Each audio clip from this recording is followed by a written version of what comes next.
Habida cuenta que este tema involucra directamente a dos miembros de este cuerpo legislativo, a mí me parece que deberían hacer uso de palabras los que lo que quieren significar sobre este punto, entonces al resto no se les borra, digamos, pero se mantiene. Entonces le pregunto al senador Velázquez si va a ser Adelante. senador Kuczynski, perdón, senador Yucio, senador Renato Yucio tiene la palabra. Y después estoy yo, presidente.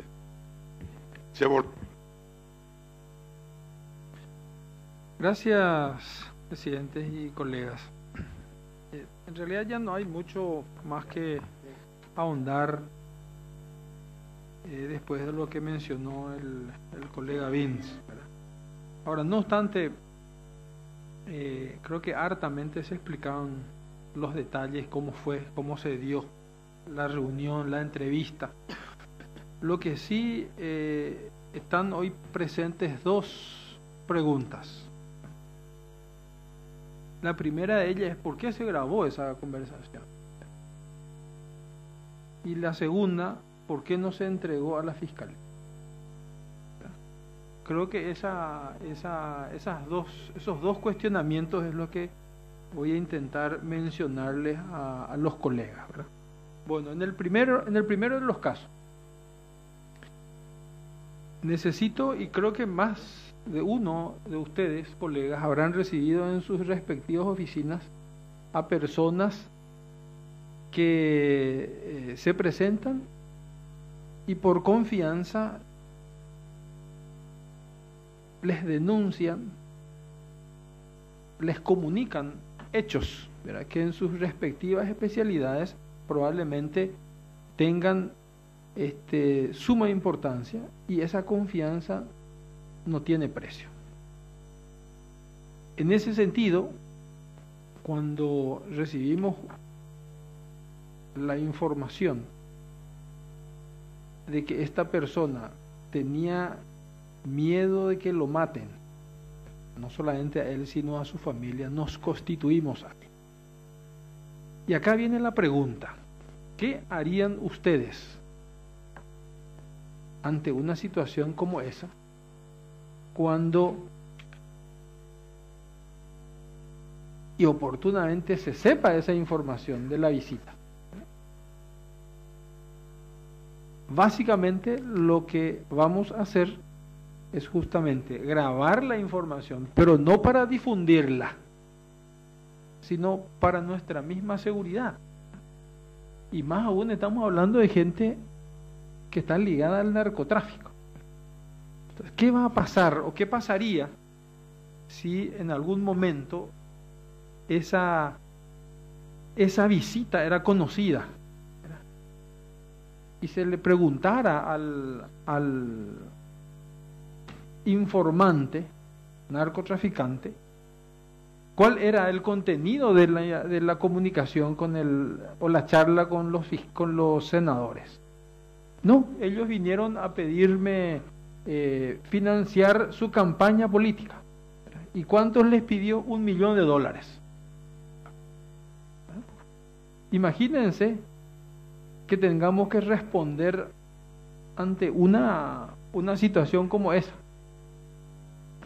y tengamos que defender una posición y no se tenga absolutamente ningún respaldo sobre ese contenido. Va a ser la palabra de ese narcotraficante y la palabra de quienes le hablan.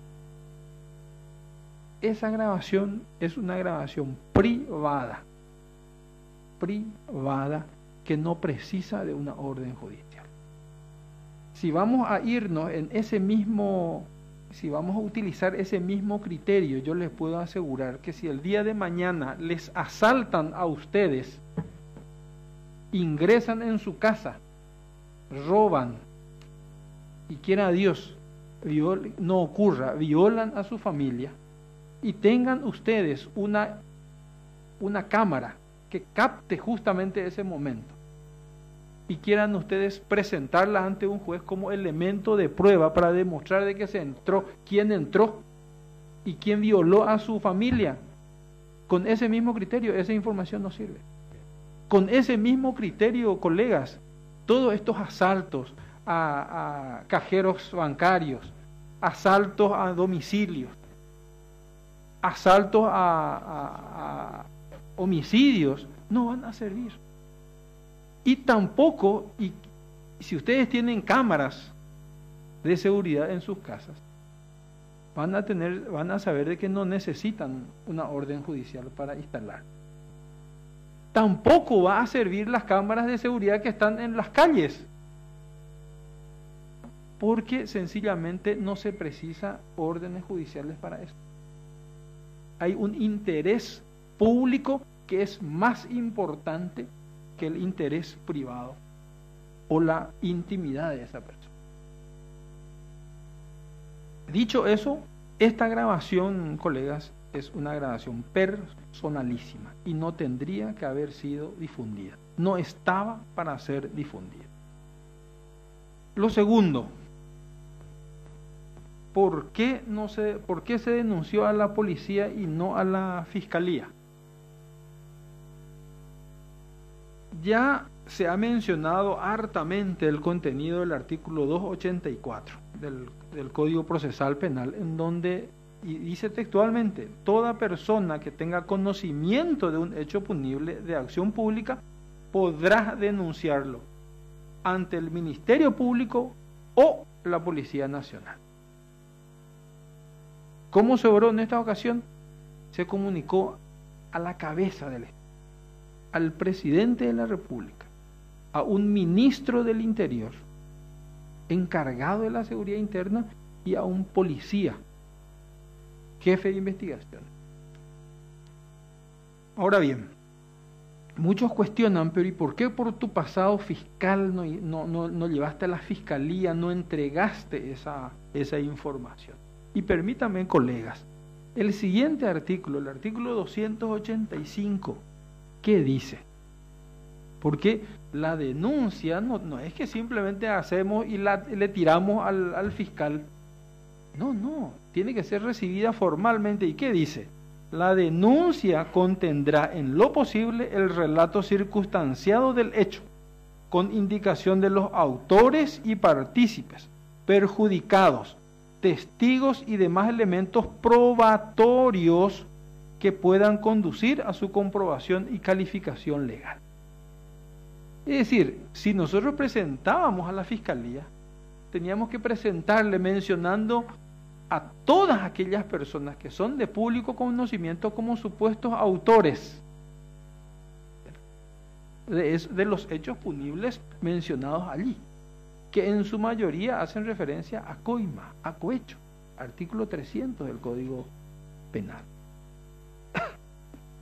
Pero lo que la mayoría olvida es el artículo 288. ¿Qué dice? Permítanme, colegas, leerles. El 288 dice: participación y responsabilidad. Dice: el denunciante no será parte en el procedimiento y no incurrirá en responsabilidad alguna, salvo cuando las imputaciones sean falsas o la denuncia haya sido temeraria. El contenido de esa información puede ser falso, puede no ser cierto. Y yo voy a traspasar esa información al Ministerio Público sin ningún otro elemento que justifique o respalde más que la palabra de un narcotraficante. Y el siguiente párrafo: cuando el juez califique a la denuncia, porque estoy seguro que así como estaba el Ministerio Público iba a rechazar la denuncia porque no reúne los presupuestos de una denuncia formal. Rechazada esa denuncia, ¿qué va a hacer el juez? Cuando el juez califique a la denuncia como falsa o temeraria, le impondrá al denunciante el pago de las costas. O sea que en el supuesto hipotético caso que se llegue finalmente a esa situación, tanto el senador Vince como quien les habla va a pagar las costas por denuncia falsa, demandas civiles, ¿verdad?, en donde nuestros fueros naturalmente no nos alcanzan. Ahora viene la pregunta, porque el serio cuestionamiento que se hace es: ¿por qué no hizo esto? ¿Por qué hizo aquello? Ahora, cuando el medio que finalmente divulga esta información recibe,